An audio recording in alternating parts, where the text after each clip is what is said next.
Hey, everybody, it's Andy, And it's Rachel. and we're back again. You thought you could get rid of us? We're still here. And this week we get to talk about all the books that we've been reading for our Connections Challenge through the 52 Book Club. We're getting really close to being done. We're almost done. And And summer's almost over. So we're right on track. This past day, I'm not eloquent today. The other day, we went through the whole cellar, every room of the cellar, and we typed out our entire TBR. Rachel had 270-ish books. I had just over 300, and we're going to work on that. we're going to work on that. So I'm excited for this connection challenge to be over because once we're done with it, I'm going to try a little bit more freeform reading in that I don't have an internet telling me what to read. The internet is telling you? I mean, yeah, it's, this challenge is telling me. Well, we still have to go back to The our 52 and 52. Right, I'm going to get really creative on my interpretation. Exactly. I think you'll have a lot of books to choose from for the topics that we have left. Yeah. So I can't imagine we have many left. It feels like we've we've read a lot of books. About halfway. You've read so many books 80 already. something, 80 I something, think. and I'm Yeah. at 60-ish. That's pretty good. I mean, this is really forcing us to read our books and other books. And yes, a couple from the library, Yeah. which is okay. It's good. It's great. If we could get over our need to own books, I think we're over it. I am over it. If anybody wants some free books, hit me up. So let's get to our challenge. All right, here On we that go. note, We do you remember what the actual challenges were? yes. Okay, good. I had what do you call it? Not the peace of mind, The foresight. the foresight. This is where we're at. It's very late on a Saturday after a very long day with our 8-year-old and our toddler. And this is where we're at. So if we're not the most eloquent tonight, I've done 3 loads of dishes and 6 loads of laundry today. I got to go out, but I did that all week. Yes. So, Fair. anyways, okay. Books. So the last challenge that we landed on was a previous character would read this book at the beach. Holy cannoli. Yeah. So I went for like a summer book because you're at the beach, you're going to read a beach read. But my characters in Broken Country were like super depressing and had all kinds of horrible things going on in their lives. So I thought, you know what? A really great beach read is always a Abby Jimenez book. That's right. And She's kind of become your go-to not romance girly. yeah, partly. Yeah. I mean, I've read a bunch of them now. But basically, there's always something more that's going on in her romance books. And so I thought, you know what? There's probably something heavy in this. So I'll Good. try that. Is this Okay, keep going. So I think I remember this one. Yeah, it's called Say You'll Remember Me. Okay. There is a mom that is I don't remember this No, one. I don't think you do. But there's a mom that's going through like she has gosh, I can't even think of the word. It's not amnesia. She's Alzheimer's? Alzheimer's. The irony of what's happening right now is lost on nobody, by the way. This is called Mom Brain. Okay. When does that wear off? I'm a mom the rest of my life, so So you got just a built-in excuse. always. Dang, I'm jealous. To Is there dad brain? there is not. Oh, okay. You just have to support me. Anyways, I read Say You'll Remember Me by Abby Jimenez, and it was very similar to all of her other books. And so I have read several of them now. I've read, I think that was like my third or fourth that I've read. Yeah. And they're starting to kind of combine and get confused. I'm getting confused. Are I are the stories related, or is it Some of them it's just that are. they're similar and A lot of them are similar. okay. So it's, always there's a romance, but there's, it's supposed to be like realistic life. So like Yeah. stuff is happening. There's like family drama and, this parent has an illness and so everybody's trying to take care of her and there's just a lot of challenges going on. Meanwhile, the main character meets a man who she ends up dating long distance and it's just she wants to be in two places at once basically Okay.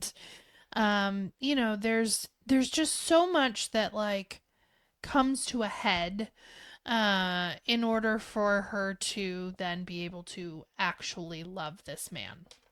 Gotcha. What I really enjoy in her books are that the men are always like the main character, The love interest. yes, Okay.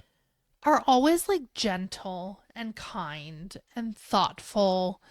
And I really appreciate that because it's not always the case in a book that even like a romance novel it's like very like fantasy almost, like not the genre fantasy, but Yes. like a woman's fantasy of what a man should be. Yeah. And I guess that's what this is, but it feels more realistic, like a gentleman. I think it's probably that it's closer to your fantasy. Exactly. You don't want a manly man. I mean, I do. Yeah, but But I don't need it to be like a macho yeah.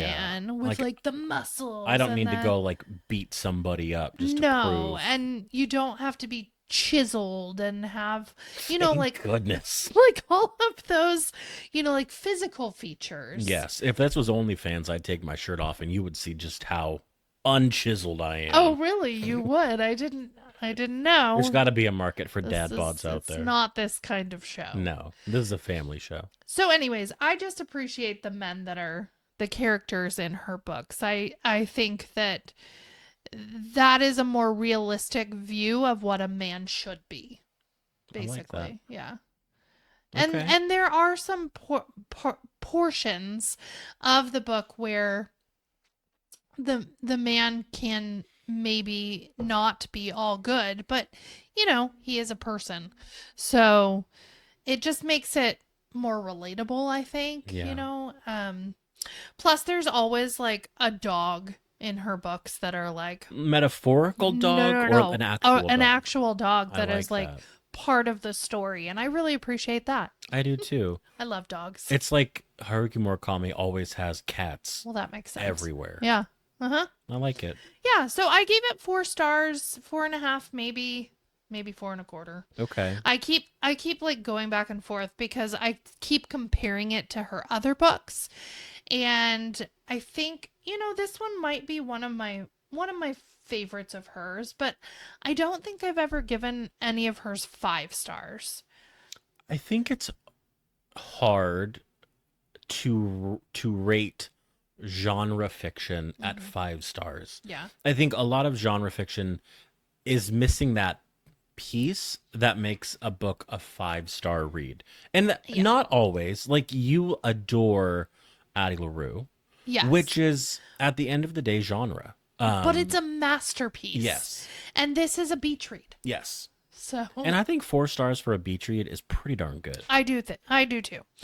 So I think it's high praise for Abby Jimenez. Well, maybe I'll have to check one out. I'm a sucker for romance. Maybe I'll read that You one. might enjoy them. Nora Roberts is my girl, but maybe I've never tried that. They're that fun. author, so. Well, I'm realizing that my notes are completely out of order.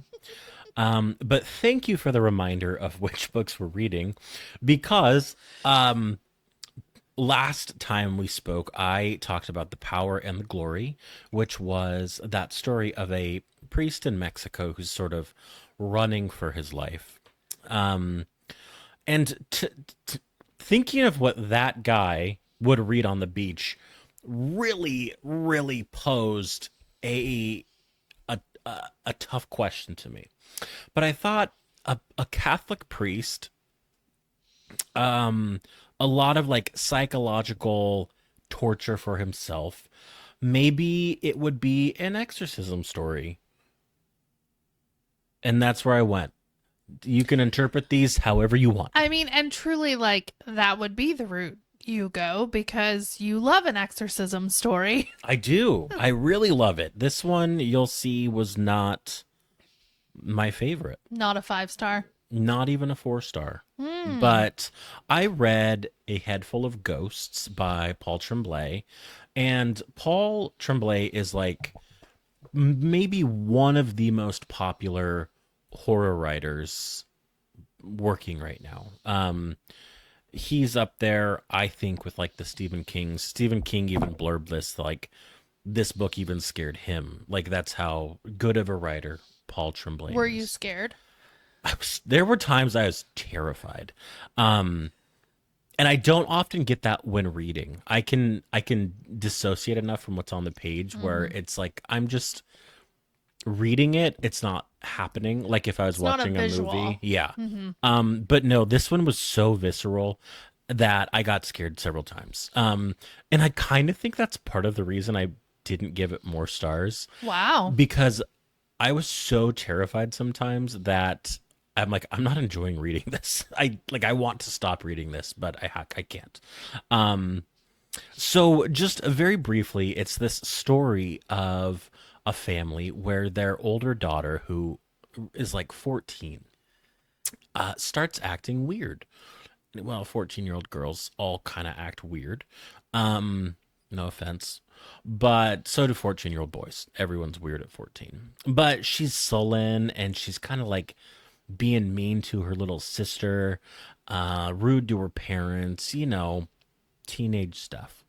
But then things get just a little bit weirder. Like she starts speaking in languages she doesn't know and spouting off random things that she has no way of knowing and almost haunting her little sister. And it leads the family to pursuing a psychological solution, but the father also pursues a religious solution. And so you have this combination of a priest coming in to do an exorcism, a psychologist who's trying to support her from the medical perspective.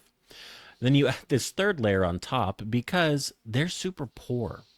And a TV production company gets wind of their story and says, hey, let us produce your exorcism live on TV Oh and we'll no. pay you.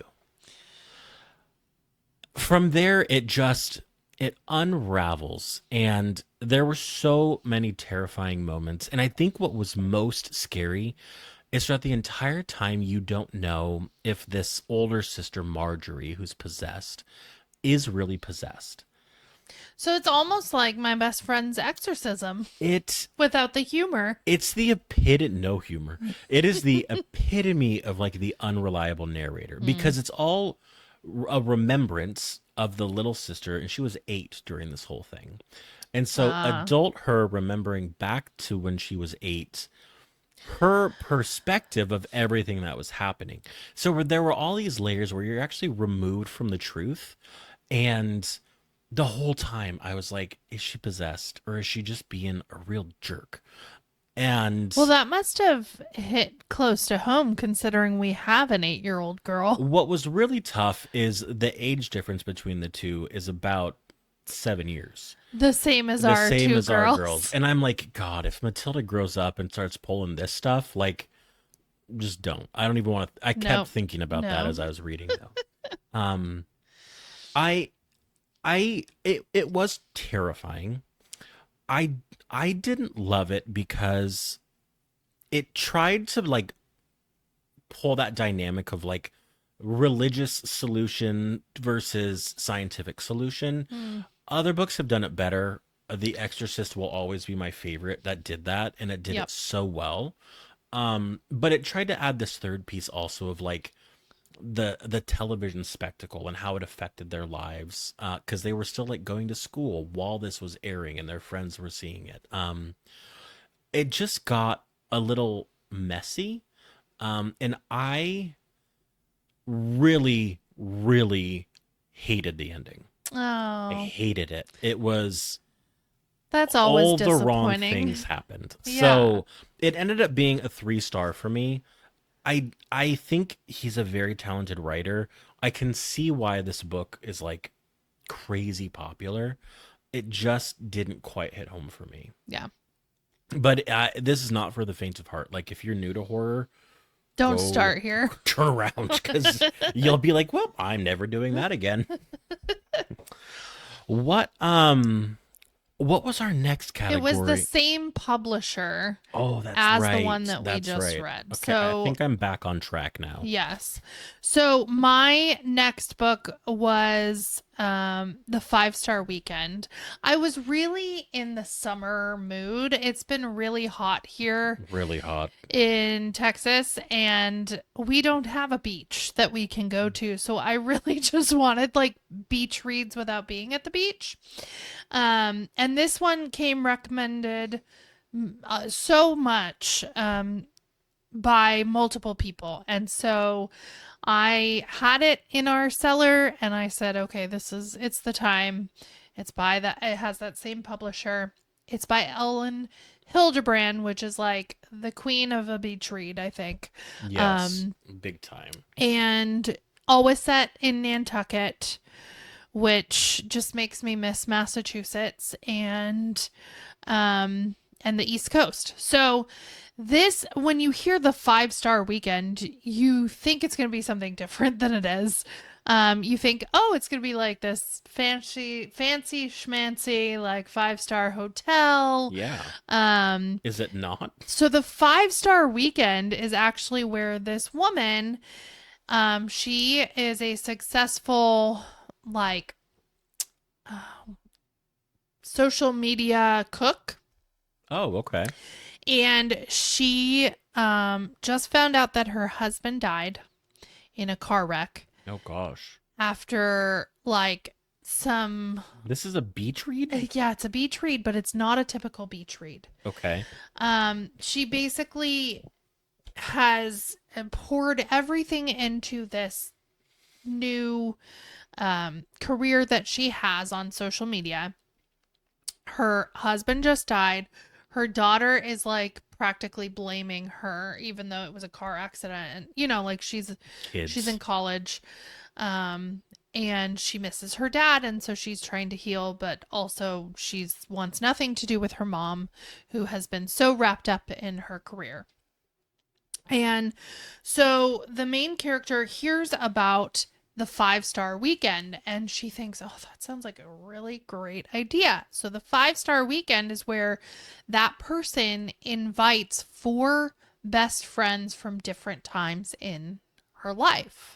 That's a great idea. Yeah, and she's got this house in Nantucket. She just wants to like host this really fun weekend with all of these best friends. One from childhood, like one from high school, or I can't remember. One from college, and one from, oh, no, sorry. So one from childhood, one from college, one from, oh my goodness, I'm forgetting. Different times in her Yes, past. different times in her life. And one of them is from like her current time. Is it a Oh, man? you know what? It's one from when she was like had a small child Okay. and a mother. And then the last one is one from like the current time, which she's like, I have no friends. Maybe I should invite someone from my current success, my website, Like a follower? like a follower who she's never met in real life but has talked a lot online with. So she invites them all. They all come. They all have all these different things going on. So it's a little bit of a heavier beach read, but very sweet, inspiring. Like, I love the relationships between all the women because then they all meet, and some of them knew each other before and some of them didn't. Okay. Obviously, no one knew, and it was a real wild card to invite a follower. Um, Yeah, that could have gone yeah, real sideways. That could have put this into thriller yes. territory. And there's some like thriller aspects, even though it's not a thriller at all. There's some like twists and turns that you did not see coming.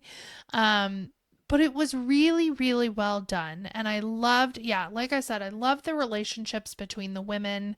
They all had complex lives going on that you really got to know each individual character and what they were going through and how they were related to this main character, Mm-hmm. which I forget her name, so I'm sorry.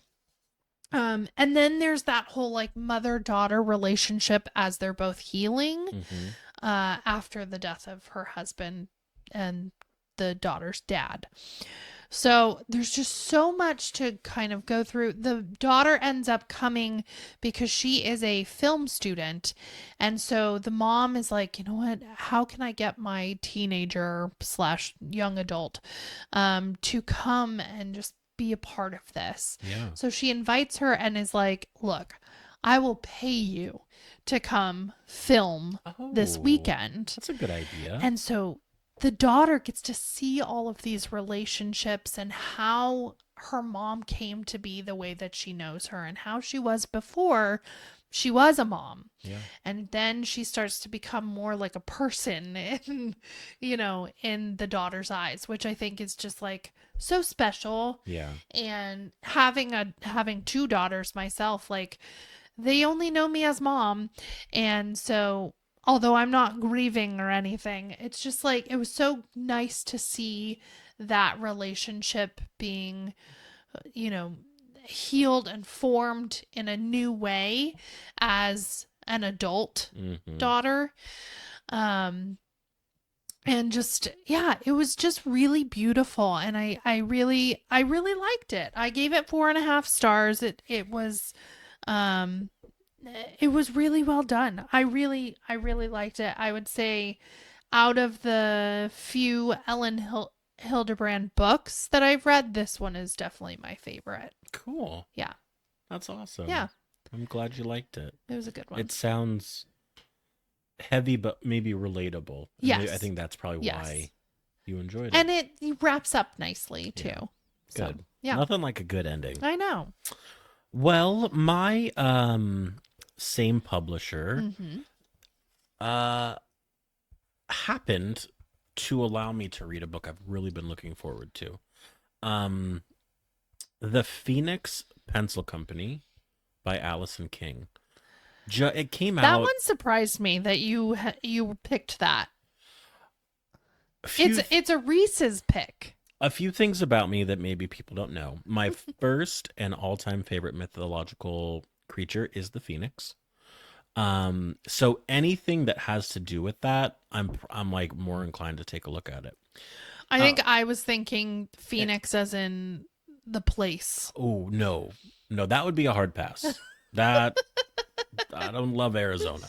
Um, but this also had like some magical elements to it, and I was Mhm. like, well, I'm in. There you go. So this book told the story. It's sort of a dual timeline. It's all sort of written through letters and journal entries and that kind of thing. I love that It kind. was fun. It I don't always love it, but this one was done well because it was Yeah. like the granddaughter was like almost blogging, like keeping a private digital journal of her experience with her grandmother who also had Alzheimer's and was Oh. forgetting her family, her past, all of that Mhm. stuff. And sort of her granddaughter's like desperate attempt to capture as much of it as possible before it's gone forever. But then you also have Grandma, who is writing this one last letter to her long lost cousin, still in China.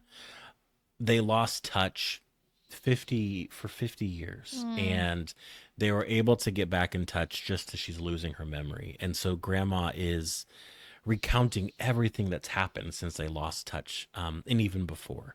And so you have this sort of like two different methods of keeping memories. And that was a really prevalent theme because all of the women in this lineage have this gift where they can reforge the hearts of a pencil. So Please basically explain. they can take the lead from a pencil and absorb it, and then they can bleed it onto a page, and it will tell them everything that that pencil has written. And so Oh. in World War II, when grandma was just a young girl, she and her cousin were basically transcribing letters from the front lines and being spies So there's a almost. historical Yeah, aspect to big this. historical element Ooh. to it. All right. Yeah. You're selling it. It was so good.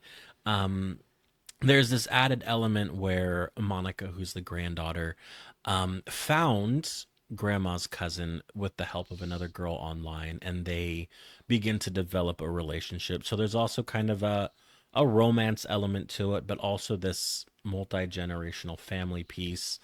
Just a lot of really great stuff. And also a lot of stuff where I was really surprised I enjoyed it. Because Huh. you're right, like it was not. There was a lot to it where I was like, this is not It's my not typical something book. I would have picked out for you, No, but but I absolutely loved it. see, and that's why the challenge is Yes, really, it just comes back to like, it brings you out of your typical yes, or like out of the books that you've already chosen that you wanted to read. This really forced you to find something different. it did. It was It good. really did. I absolutely loved this. I gave it 4.5 stars. I don't know what it was that like wasn't quite a 5 star for me. Yeah. I This is totally subjective. I do think that if it had been, if Monica had been like pursuing a relationship with a boy, I probably could have like related a little more, and it may have been a 5 star read. Yeah. I don't really have any experience in lesbian relationships. I haven't been in one, so I kind of was like taken out of the story in those moments. But other than that, like incredible book, incredible writing. It's a debut, so I'm really hopeful Oh, wow. that Allison, the author, is able to keep this trajectory because I think Well, there's a lot of great I stories think to come. being a Reese's pick will do that for Yeah, you. yeah, that didn't hurt anything. That's so cool. Yeah, I loved it. Awesome. I got it from the library, and now I have to find a copy to put on the shelf because Oh, cool. yeah, Yep. I love it. And it's a bright yellow it's bright cover. yellow, but there's also the UK cover is Oh, is it almost even better? cooler. Okay. I don't know I'll which have one to to look get. at it. Yeah, I don't know which one to get. Okay, so our next part of the challenge, then we had to dive into some nonfiction. And this nonfiction had to be about a topic that was like, I don't Like related to the related to last book. something in your book. Yeah. So I really kind of stretched that because I haven't read a Malcolm Gladwell You in a can long interpret these time. however you You want, really okay? can. And sometimes you just got to fit it to a book that you're interested in, which is great. Um, but I love Malcolm Gladwell. The few books that I have read of his, I have flown through. I've enjoyed every second. And if you don't know this about me, I really am at heart a math and science girl. And I really like, even though I love reading, Hmm. my heart has always been with math and science. Yes. I have taught STEAM. I have been a nurse, and I just I that's a lot of where my love comes from. And so his books really take like data Hmm. and make it fictional. Like it reads like fiction. I'm sorry, it's not fictional. It reads like fiction. In that it's paced well, It's it tells a so good easy. Yeah, story. it's easy to read. He Yeah. like comes back to the things that he's pointing out. It doesn't feel like a professor with a dry lecture. Mm. like some of this it totally could be. So Yeah. I picked The Tipping Point by Malcolm Gladwell, which is an older one. I think he's written another one Yeah, he that just kind of released comes back. Revenge of the Tipping Point. Yes, which I definitely will need to read because this one's a little older. I think it's I let's want see to here. say very early 2000s. Let's see here. It is from 2000. Yeah.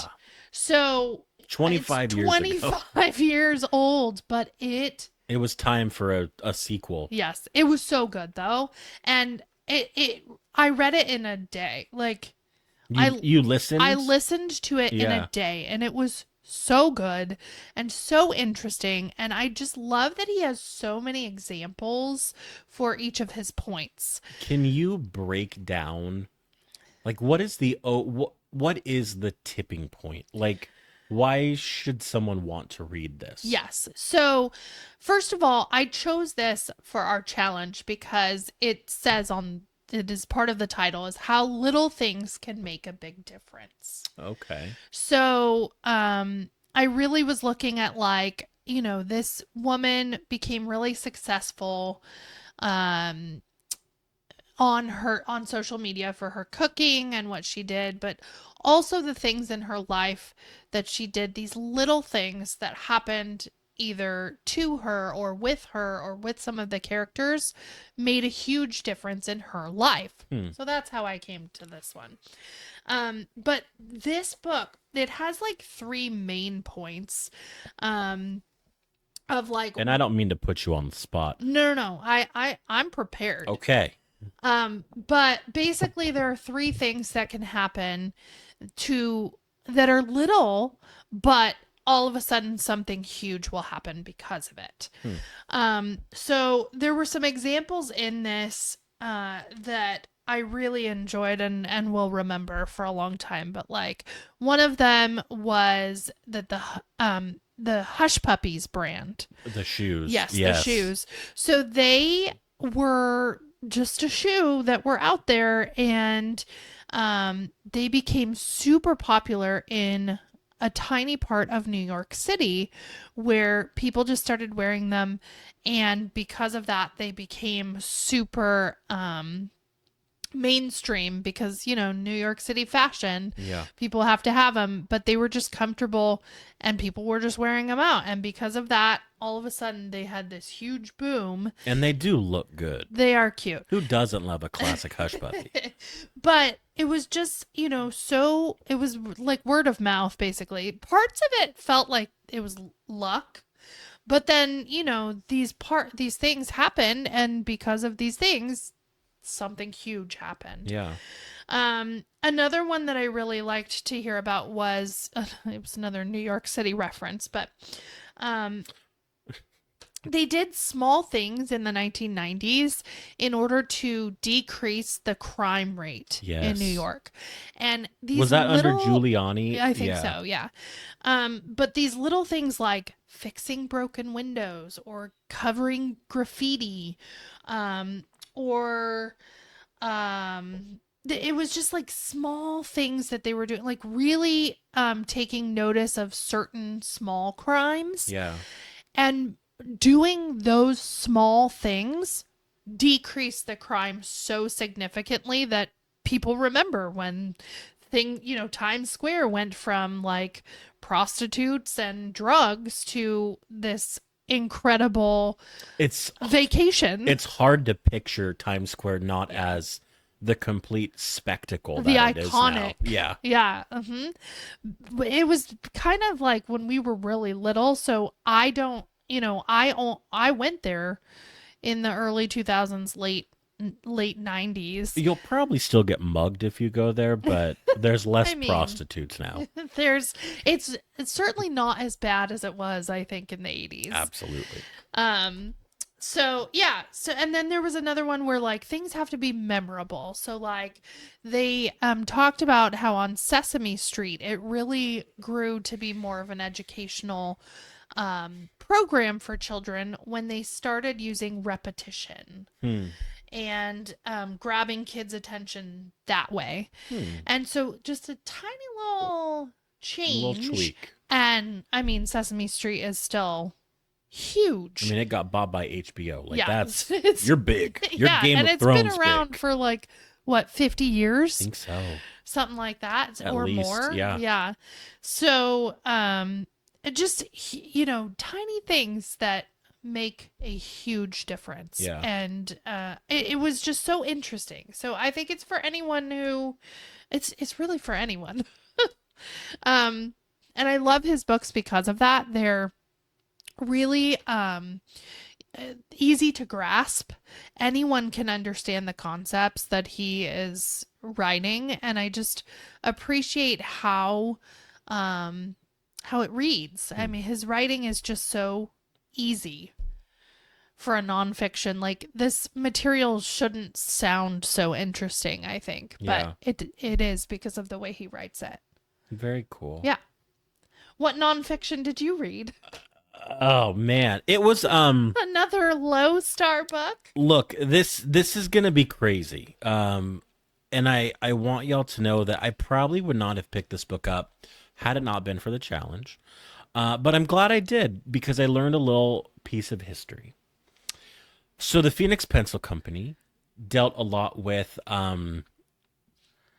the end of World War II and then the coming in of Mao and communism to China, and the nationalists who were trying to keep it out because they were like, we just got over this like overbearing rulership. We don't want another one coming in. We want to be us. And so I have always heard the name Mao, Chairman Mao, the Yeah. Beatles talk about him, all that Yes. stuff. I couldn't stop singing Revolution that day. I know. But I didn't know anything about it or why he was such a bad guy. I do now. I read a book called The Long March by Sun Shuyun, and this author went to China and interviewed people who were still alive that worked under Mao, and especially as he was coming up and taking over. Like specifically with him? Some were like Oh, wow. like directly involved with him. So Ooh. it's all Very traumatic time. first-hand accounts. Yeah. They went to a lot of the what during the Long Walk, which I should back up again. When the communists were trying to take over, the nationalists, those people who wanted to keep China, were fighting tooth and nail, and they far outnumbered the Communist Party at the time. So the nationalists were trying to hunt down and kill or imprison every person who wanted to be communist. They had pretty much surrounded the Communist Party, and all of the communists took what was mythologized as the Long March. They snuck around enemy encampments. They walked hundreds and hundreds of miles. They climbed 8,000-foot mountains. They did everything they could to escape the perimeter of nationalists so they could expand their reach in the rest of China and establish a foothold for communism. So it was like this really pivotal moment Yeah. where they Talk about a revolution. I mean, yeah. They really overcame the nationalists who far outnumbered them, and because of the Long March, eventually, as we know, communism took over. We love you, China. If you're listening, but it was really interesting, and instead of it being like a textbook or a Wikipedia page, to get it as firsthand accounts of these people. Look, I learned a lot on Wikipedia. I bet half of it's true.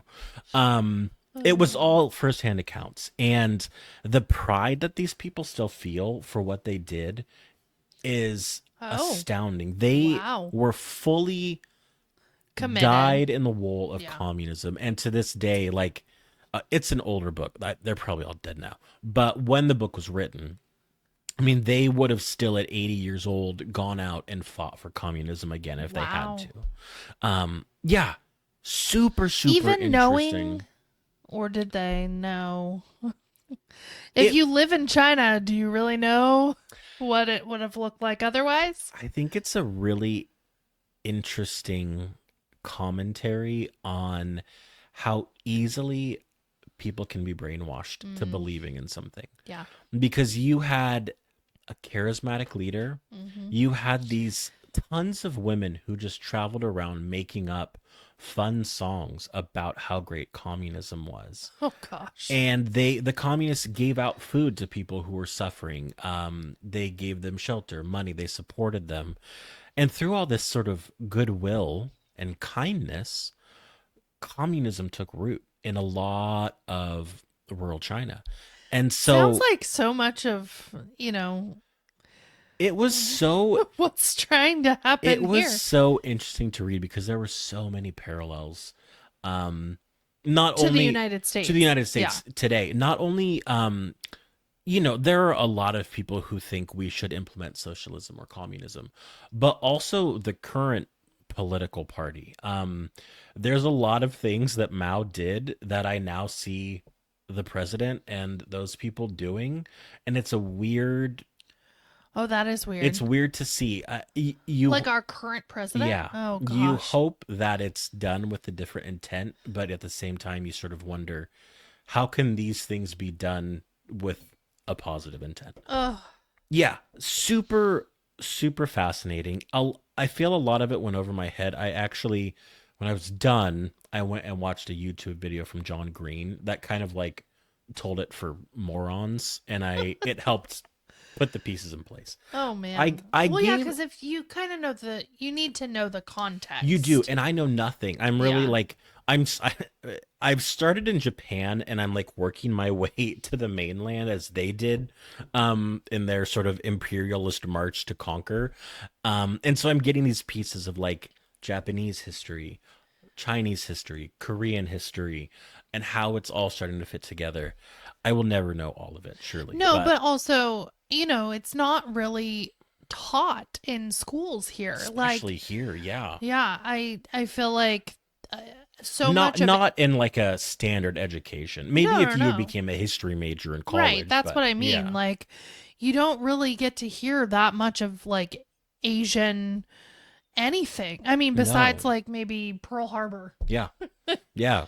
And even then you're like, "Wait, how did Japan fit into this?" Well, then you realize there's a pretty darn good reason for them Yeah. doing it. Yeah. Like we were being aggressive on a lot of other fronts, and that was kind of their like power play. Yeah. So, yeah. His I'm really It's so funny because this is just a fun anecdote you can tune out. When I was younger, I always thought like American history was so dumb because it's so recent. I was obsessed with the Middle Ages. Mm. And A lot of boys are I was like, growing up. that's history, man. 500 years ago, Yeah. 800 years. That's history. America doesn't have anything like that.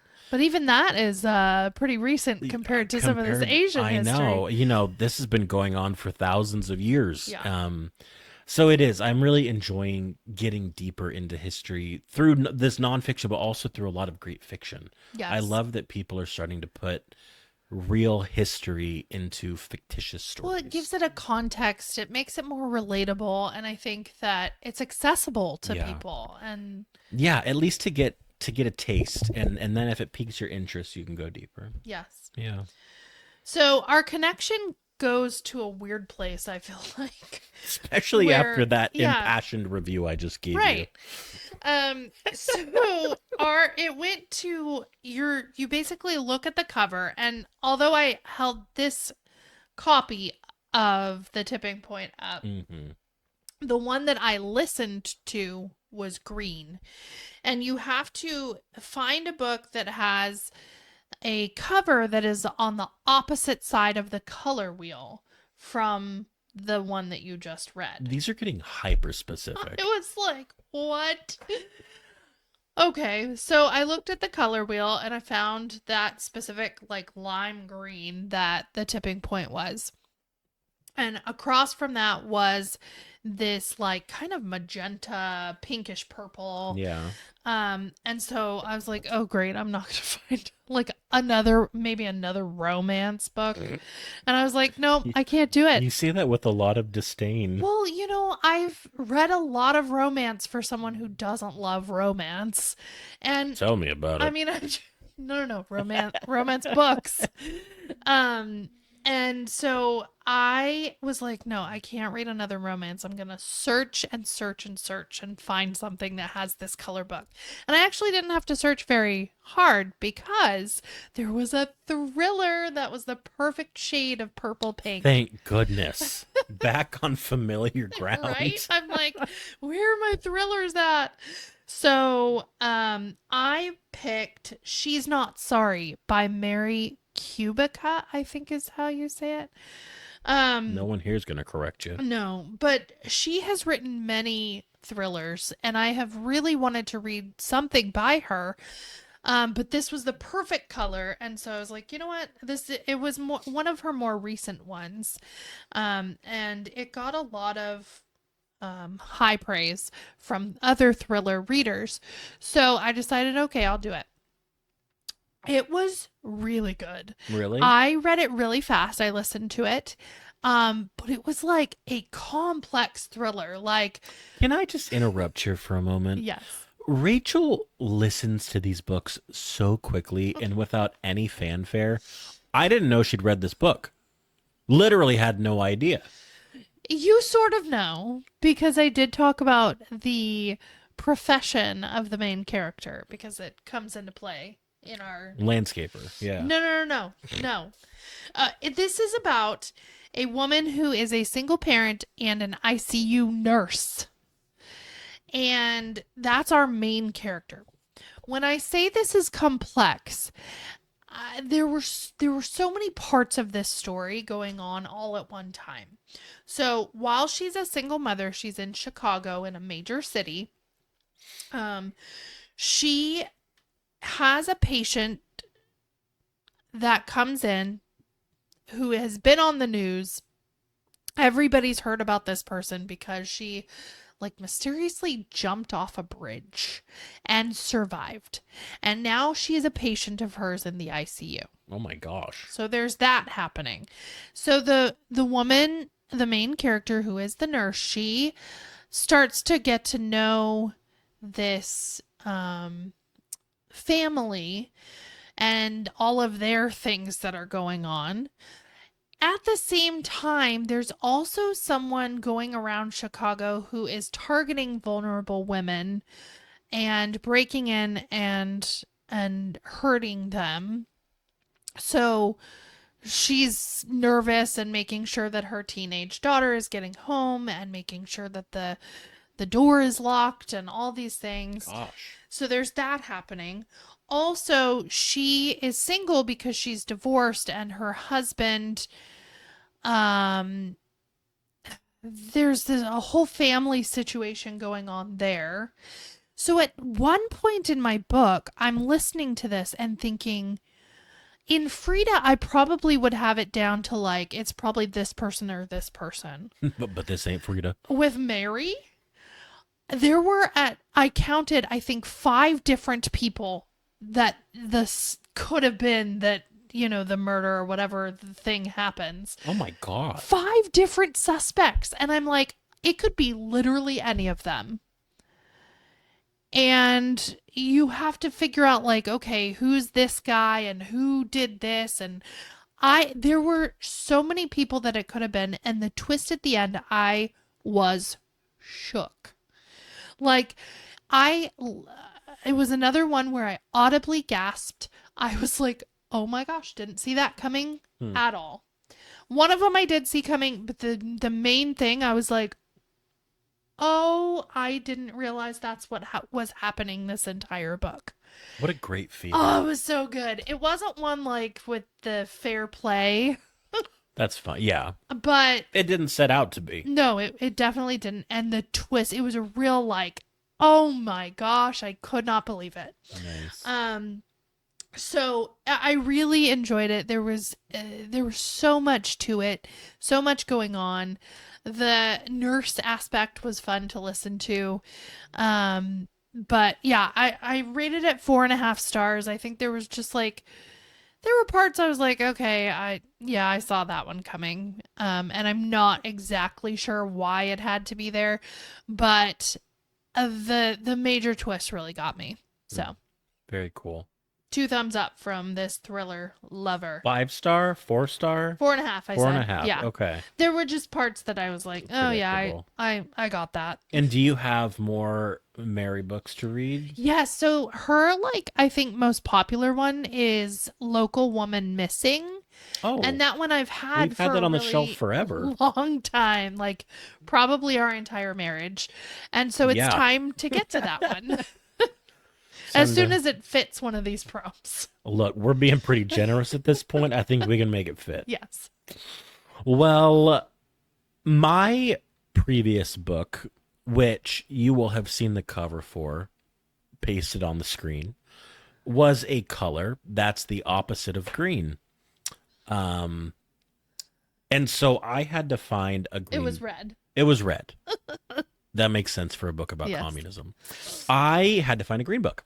And so I picked this one here. It's called Kokoro, and it's written by Natsume Soseki, who is really, I would say, the pioneer of modern Japanese literature. Everybody in Japan who's writing points to Soseki as a huge influence. They want to emulate him. He is incredibly important, and I think the reason for that is he was one of the few people in the late 1800s to actually go and travel outside of Japan. I think he studied at in England. I can't remember which university, but he was highly educated both in Japan and in England. And so he brought a unique blend of Western and Eastern, Mm. which had not been seen before. Um, I Wow, what a book. I'm just gonna say that In to a good start way? with. I still don't know how I feel about it. Mm. Um, I can see the fingerprints of this book in so many other things I've read, down to the narrative style, the nameless narrator. It really feels like the foundation of so many other books I've read. Mm. And I don't know if I've read so many other ones that coming to this, I was like, "Oh, I feel like I've read this before." Like it didn't feel quite as impactful. Um, but I still really enjoyed it. It is a very sparse story. It's about a young man in college. He's never named. He's just the narrator. Meaning like not much happens? Yeah, not a lot Okay. happens. It's very self-reflective. It's Okay. Character driven. very character driven. And so this student is on vacation, sitting on the beach, and he sees this older gentleman who he calls sensei just going out for a swim. And something about this man, uh, the narrator is instantly drawn to him. And he's like, I have to get to know this person. There's something about him that just seems interesting. And so he finds a reason to approach him. And instantly, the sensei is very standoffish. He's not like really interested in being friends with this kid. But he's also like, I'm not going to send you away. I guess if you want to hang out, we can hang out. They very slowly develop a mentorship, I guess is the best way to say it. And in that mentorship, just discuss a lot of things about like, I'm this young kid about to graduate. What should I do? The narrator's father is dying from kidney failure, and so he's traveling back and forth and kind of just trying to process all of that with Oh Sensei. gosh. It was I didn't realize how hard that would be to read. Um, Yeah. I There were a lot of things where I was like, man, my story could have gone really differently. Yeah, I bet. I'm very thankful to be alive in this day and age Oh and not gosh. back then, Yes. where it was just a death sentence, a Ugh. slow, miserable death Yes. sentence. But yeah, and then sort of the second half of the book is Sensei, who's never been open, writing his entire story down and sharing it with this narrator. And that's about it. They really, it's just a slow development of their friendship. Um, I can't talk about the ending too much because it's really sort of like pivotal to the story. Um, but it was good, and I am the kind of person who believes in like respecting where things have come from. Mm-hmm. You know, like I'll go back if I love movies, I want to go back and watch the first films that really influenced the director.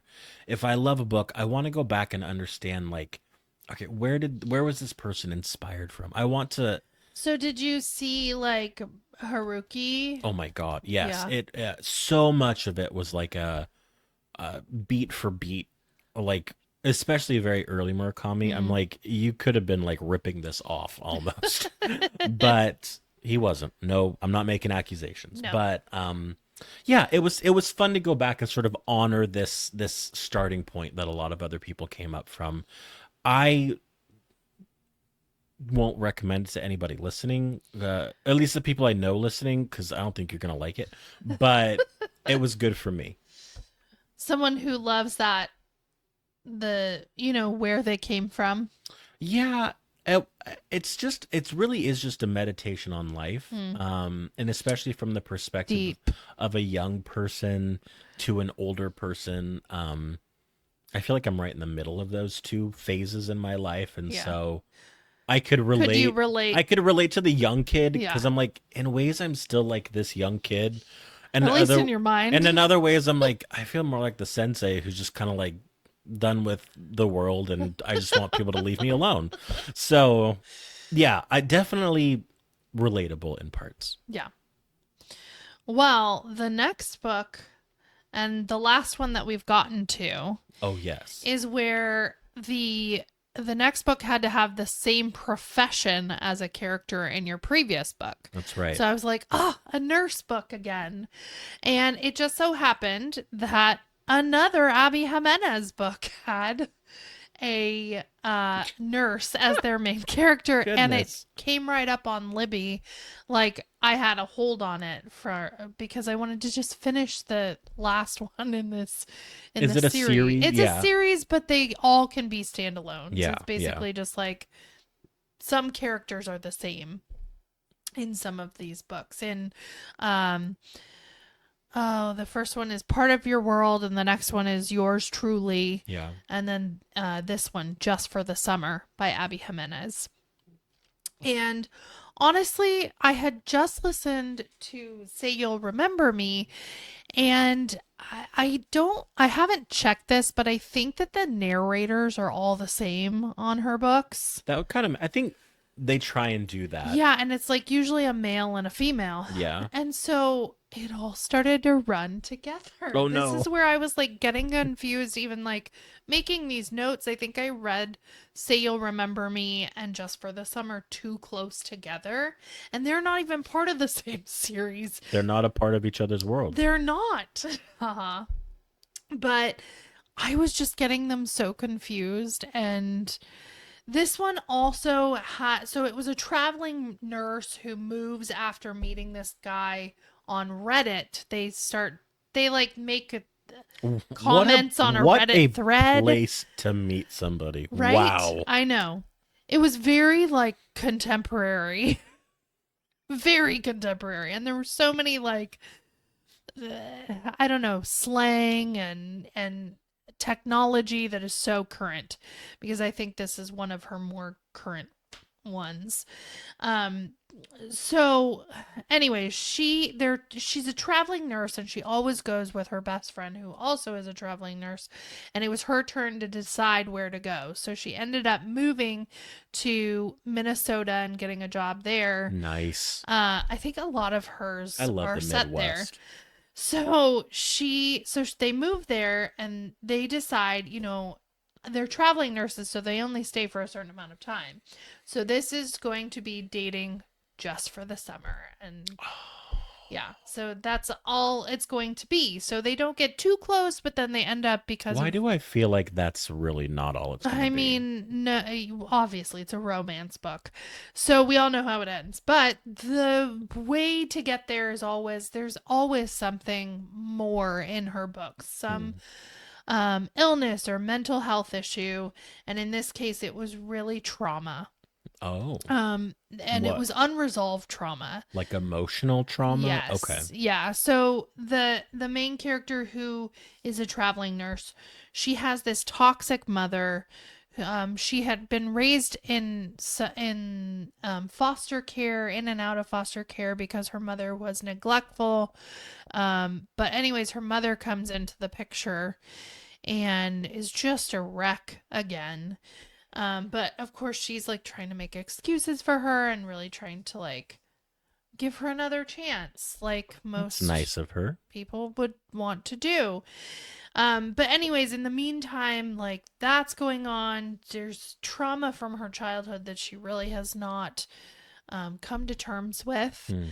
And This doesn't sound like a romance at I all. mean, and then there's the guy who also his mom is going to jail for embezzlement, and he has three younger siblings that range in age, who he is now going to be taking care of when his mother goes to jail. Jeez. So it's more than just a romance, which is what Abby Jimenez does Yeah. best. Yeah. But it still just feels a little too cheesy for my taste. Um, there's a lot of like personal growth in this one for both of them. Um, and kind of like the ups and downs and how this is going to go and how it finishes. Yeah. But yeah, it just felt like there are some points where it feels very realistic and then others where it doesn't. And again, I was really getting confused with this plot and the one for Say You'll Remember Me. So I would recommend not reading them so close together, especially if you're listening, because the voices are all the same, it feels like. And So I feel about the voices in my head I too. mean, it's just I was like, oh man, which one is this? But I enjoyed it. I read it Good. pretty quickly. And now I finished out that series, and I think I'm gonna not read Abby Jimenez for a while. You've probably run out of books at this I mean, point. she has a whole bunch in her Oh, backlist okay. before she really took off, but I have read all of her more current ones Okay. that are very popular. So I think Cool. I'm done for now. Nice. Yeah. But it fulfilled that same profession, the nurse. Traveling nurse sounds like a cool job. They get paid very well. And you get to go see new places if you're into It that. Yeah, it works well if you don't have A family. a family or any connection to anything. Yeah. Um Not something that I was interested in because I was really interested in settling down.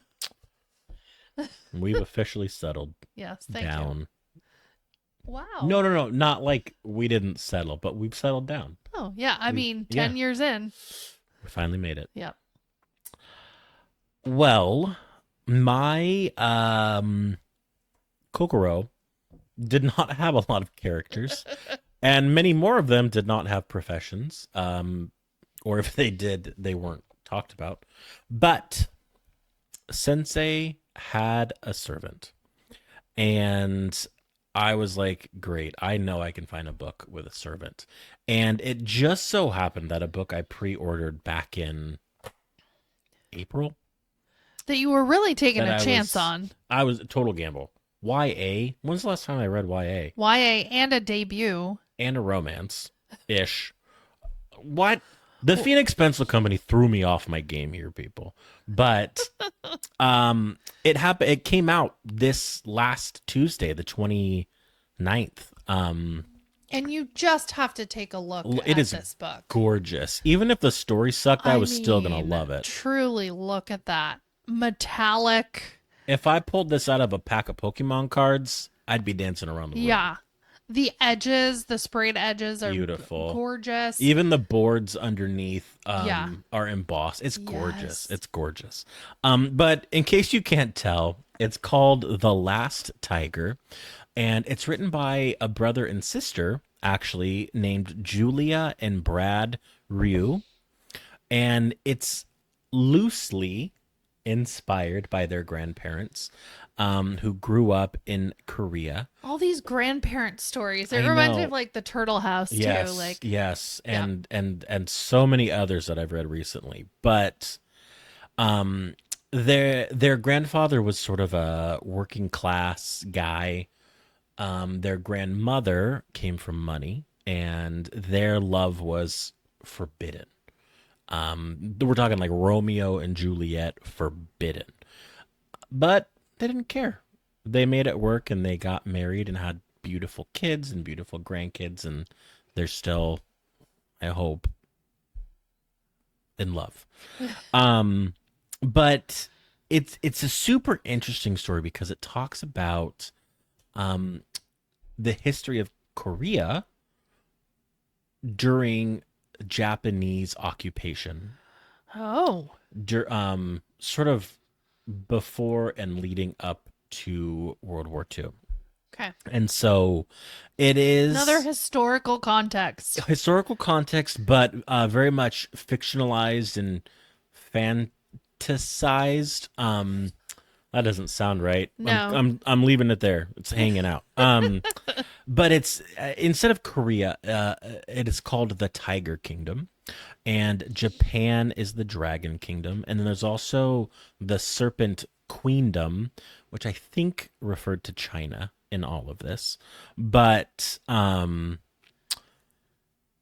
they Japanese, or rather the Dragon Army, was systematically hunting down and killing all the tigers in the tiger country to Meaning the people or the actual no, tigers? actual tigers Okay. who were like the symbol of who they were as people. Mm. It was sort of a metaphor for like the Japanese were coming in and erasing who the Korean people were, Their culture. their culture, the yeah. things they stood for, everything about them. Right. Okay. If you in real life, if you wanted to be safe from like being beaten up or robbed or whatever by the Japanese, like you would adopt a Japanese name instead of your Korean name. You would speak Japanese instead of Korean.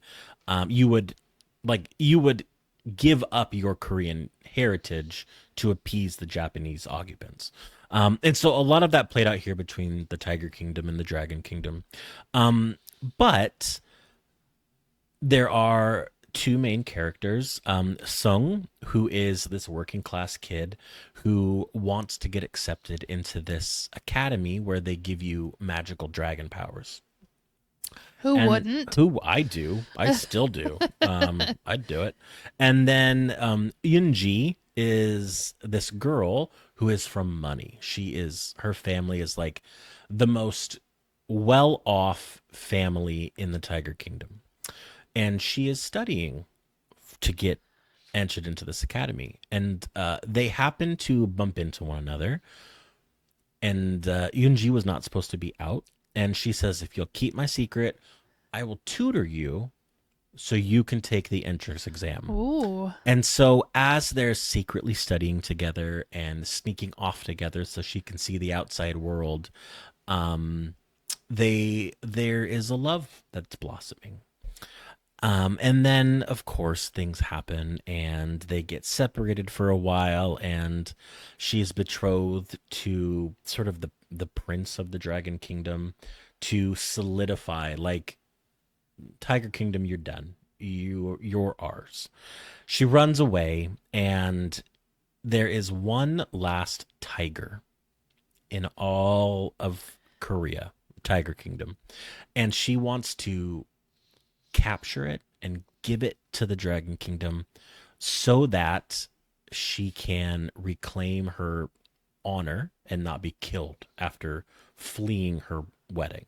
Oh my. Meanwhile, Sung um, wants to take the tiger to this sort of magical place at the capital, where if the tiger can get there, then it can allow the Tiger Kingdom to become independent again. And so you have these two people High stakes. who feel for one another, but are on the same yet totally different missions. Yeah. And there's a lot of near misses and their paths crossing, but not at the right time. It all comes to this awesome head at the end of it. Oh, it was so satisfying. Oh And man. I I was getting really close to the end, and I was like, I see how this is going to end. I'm going to be so pissed because it was like leading up to this way of like the power was inside of you all along. And You're not into that? I'm like, no, power's not inside of me. Have you met me? But magical tigers, I get behind that. Um, and at the last minute, they sort of pulled it out and had the perfect ending. I Everything about this book was like amazing. It was YA, and so the Did it feel like YA? yes, Okay. definitely. Okay. The romance piece was like very chaste. Like I think all they did was like kiss one another. Yeah. Um, Innocent. very innocent, just like flirtatious and awkward. Like you're like I remember being like 15 and Like a crush. that first crush you Yeah. have, and you're like I don't know how to talk to girls. He didn't either. He figured it out, thankfully. But it was a lot of fun. Hmm.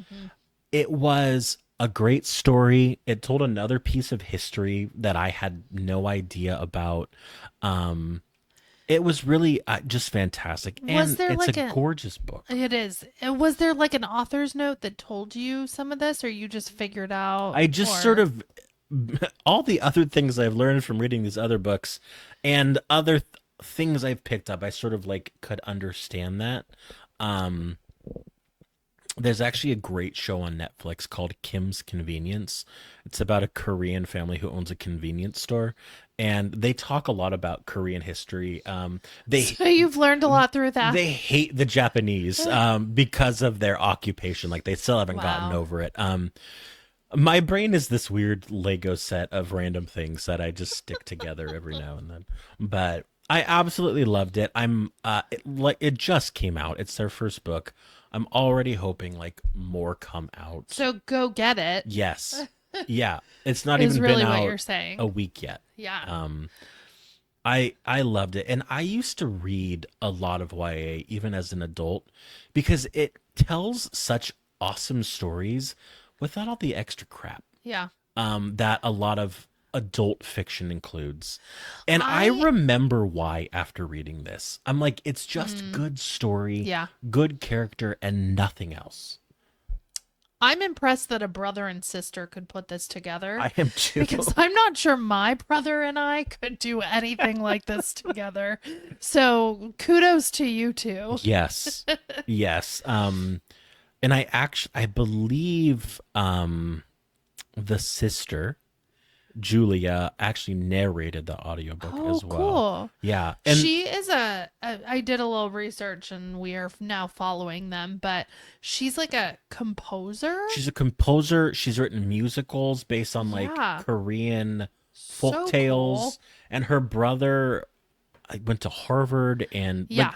both highly successful. I don't know what drove them to want to work together. I mean, obviously this family generational, like getting it all the stories out there. I think it's the perfect time for that. I think our generation is at a point where we've lost grandparents or are Yeah. about to. Right. And I definitely feel that like I wish I could go back and get those memories. Yes. And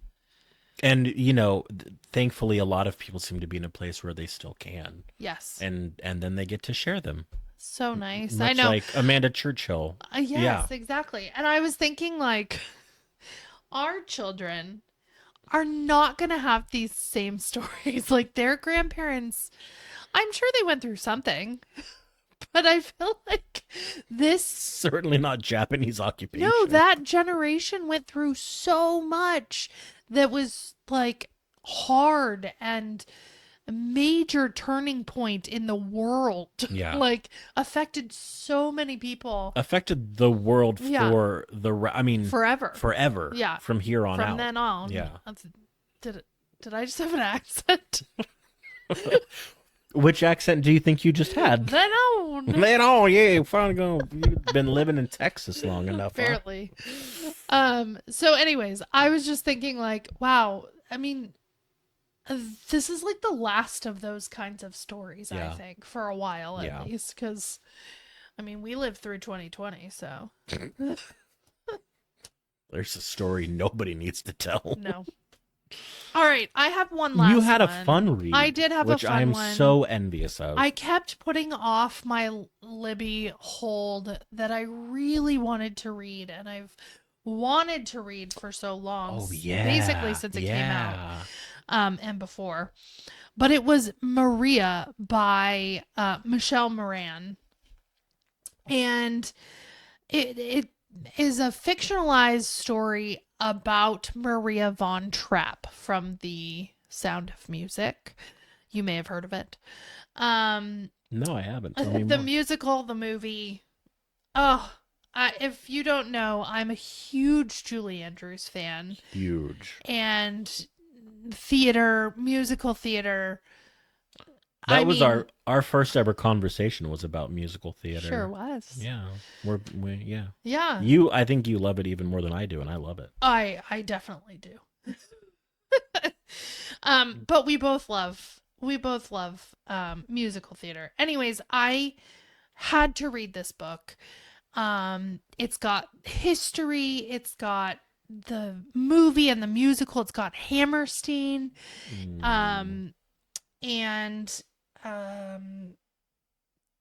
basically it is about Maria von Trapp, and it reminded me so much of a book that I read last year called Finding Dorothy, Oh yeah. where it kind of goes back and forth in time of the making of the movie, in this case the writing of the musical. Okay. And Did the Von Trapps write the musical and the movie? no. Oh, okay. So I think there was like a documentary of sorts or something in Germany where they made a movie or something about this family, the Yeah. Von Trapp family, Yeah. the singers. The singers, yeah. And the family got really angry because it painted the father, Georg, in a horrible... What is his name? Georg. Do they ever say that in the movie? Every 10 seconds. Georg. It's not my favorite musical, but I don't think I've ever heard that Yeah. before. That's crazy. Okay. Yes. So anyways, it paints him in a really bad light where he is controlling and everything that you see in The Sound of Music. And apparently he was not like that in real life. And so the family was pretty upset. But then they went to go write the musical and they used that to write the musical. Like the documentary. Yeah. So Yep. they got it double wrong. Yep. So Maria von Trapp comes in and basically starts up this almost like an interview / relationship, like friendly relationship with this, like basically like a PA, like a, what is it? Like a production assistant? Production assistant of the people, the Rogers and Hammerstein, basically. And she starts it off with just like being so angry that this is happening, that you're not telling the story correctly. There are parts of it that you're saying are true, but none of that was true. None of that happened. These things happened years apart, like them going and singing at the festival and then yeah. escaping. Those happened in very different parts of their lives. So she's basically telling this PA the story of her life. The real story. Now, I don't know how much of it is true, but it sure sounded like what Maria von Trapp was telling her could have been totally real. Was there an author's note or I anything? don't remember how much of it is true. Yeah. Yeah. I mean, I gotta believe that there's enough real Yes. information out there Yes. that the writer must have I think so. absorbed it I and think shared so. it. Yeah. Yeah, like major elements of the story were wrong. And so Maria von Trapp is, as the character in this story, is so angry that she's telling her, like, okay, this was real. Like, the using the curtains as their play clothes was real. Oh, fun. But, and he was going to marry a princess, not a baroness. Like, he was a baron. And kind of how it came to be that they were actually going to be together and all these things. So a lot of the musical was real, but then the whole like historical, the Nazi part, a lot of that was not. Or it happened very far away from when they started singing and all this stuff. So The one burning question I have, yes. did Maria von Trapp dance and sing on top of a mountain? You know, that wasn't discussed. But she was a nun who was sent there to be their nanny. I mean, So it's possible. I don't know. It's I don't possible. know. It makes me want to watch it now. Yeah, it made me want to Because as well. you were talking about it as you read it, and now, and I'm like, gosh, I don't remember. Oh, I've that watched it or so that. many times. But there were so many things that like made this character who I have grown up watching as Julie Andrews portrays her. Yeah. And it felt like Maria von Trapp was a real person in this story. She was not just this iconic character who went through things and made things fun, or, you know, she was kind of Mary Poppins-esque. Haha. But she was a real person who was going through very hard things. She was trying to figure out herself. She was trying to figure out how she fit into this family. Can I ask another question? Of course. I just realized that when she got there, there was already a ton of kids. Was he married previously? Yeah, the mother died. Okay. Yeah. So she came in, she was a nanny for all of these children, which I think the number may have been different. And then once they got married, they actually had several more kids. Oh my gosh. A couple. Yeah. So That was a full house. it was a very full house, and all of them sang. She was not as magical, I think, as Julie Andrews portrayed, according to this characterization. Julie Andrews makes everyone seem more magical than they are. In her characters. Yes. Yes. But that's why I'm saying, like, Maria was so much more real as a person in this story. Yeah. You know, she went through a lot of hard things. So I just really, it was 5 stars all the way for me. As a fan of The Sound of Music, as a fan of historical fiction, as just a fan of, you know, these overcoming such obstacles in her life. Yeah.